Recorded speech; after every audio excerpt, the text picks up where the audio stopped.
नमस्कार, जय हिंद। दोस्तों, आज अब अपन बात करने वाले हैं कि लास्ट का जो 1 महीना अब राजस्थान पुलिस के लिए बचा है एग्ज़ाम से, है ना? तो उसमें अपने को अब क्या-क्या करना चाहिए और क्या नहीं करना चाहिए, क्योंकि ये जो टाइम होता है एग्ज़ाम के लिए, लास्ट का जो 1 मंथ है, तो ये बहुत इम्पोर्टेंट टाइम है और बहुत ही क्रूशियल टाइम होता है किसी भी एग्ज़ाम के लिए, किसी भी काम के लिए। जो अंतिम जो, यदि वो बोलते हैं ना कि अंत भला तो सब भला, है ना? तो ये वो टाइम है जिसमें आपको प्रॉपर तरीके से अपनी जो इतने दिन की मेहनत थी उसको संवारने का, है ना? तो अभी अपने को करना क्या है कि अब लगभग अपने पास 30 दिन एग्ज़ाम से पहले हैं प्रॉपर। तो इसमें अब पहली चीज़ है, अपने को हाइपर नहीं होना है। बहुत से बच्चे करते क्या है कि एग्ज़ाम फोबिया होता है और डरने लग जाते हैं। जैसे जैसे एग्ज़ाम नज़दीक आती है उनके दिमाग में एक प्रेशर सा बनने लग जाता है और उससे क्या होता है कि जो अपनी जो इतने दिन की जो मेहनत थी वो बेकार चली जाती है। तो सबसे पहले अपने को इन चीज़ों से को अवॉइड करना है, इन चीज़ों से बचना। जब भी ऐसी थॉट्स आएँ कि यार मेरा रिजल्ट क्या होगा, मैं क्या होगा आगे, है ना? इन चीज़ों से अपने को बाहर, इन चीज़ों को अपने को दूर रखना है। मतलब ये चीज़ें अपने को नेगेटिव थिंग्स माइंड में लानी नहीं है। दूसरी चीज़ क्या है कि अब अपने को नई चीज़ों पे फोकस नहीं करना है।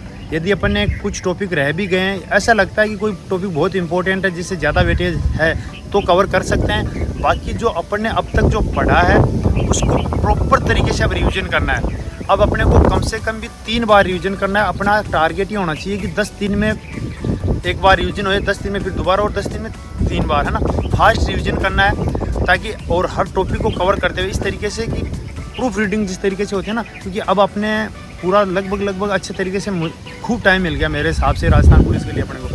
तो अब जो लास्ट टाइम है उसको अपने को इस तरीके से यूटिलाइज करना है। दूसरी चीज़, टेस्ट देने ही है।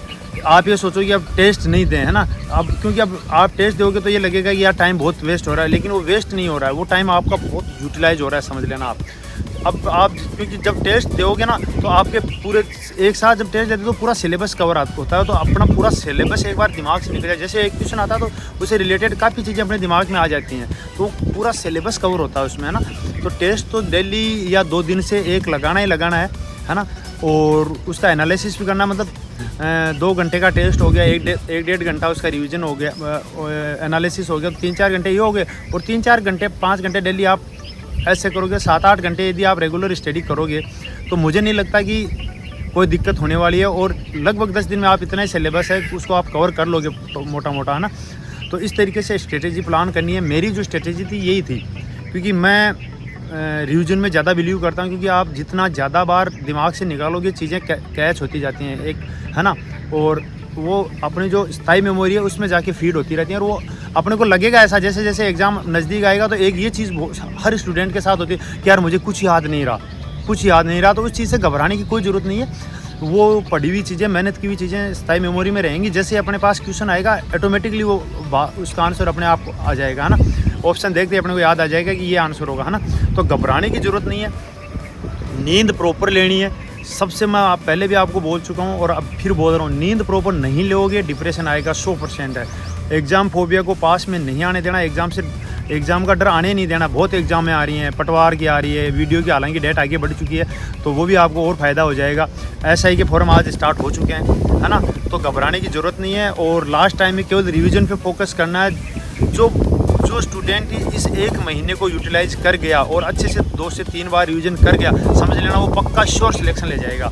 क्योंकि जो ये पीछे सब तैयारी करते हैं, है ना? लेकिन जो ये 1 महीना होता है ना, वो सिलेक्शन डिसाइडेड मंथ होता है। और इसमें क्या, बच्चे मात खा जाते हैं, काफ़ी बच्चे इधर उधर हो जाते हैं, काफ़ी बच्चे ट्रैक से उतर जाते हैं ना, क्योंकि एग्ज़ाम का जब प्रेशर आता है तो हैंडल नहीं होता है। और मेन चीज़ यही आपको हैंडल करनी है अब, ठीक है? तो और आपकी कोई क्वेरी हो तो मेरे को कमेंट करना, क्योंकि काफ़ी बच्चों के कमेंट आ रहे थे कि सर लास्ट में अब हमें क्या करना चाहिए, तो मैंने सोचा बना देता हूँ वीडियो, है ना, आपकी। तो और कोई दिक्कत हो तो ज़रूर मेरे को कमेंट करना, मैं आपकी हेल्प के लिए हमेशा तैयार हूँ, है ना? फालतू में वीडियो बनाता नहीं हूँ, कम इसीलिए वीडियो बनाता हूँ क्योंकि जो चीज़ ज़रूरी है वही।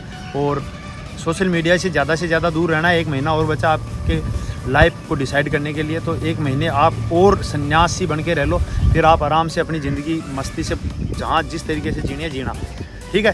तो ऑल द बेस्ट और शुभकामनाएं आपके साथ है मेरी। तो जय हिंद, मिलते हैं नेक्स्ट वीडियो में।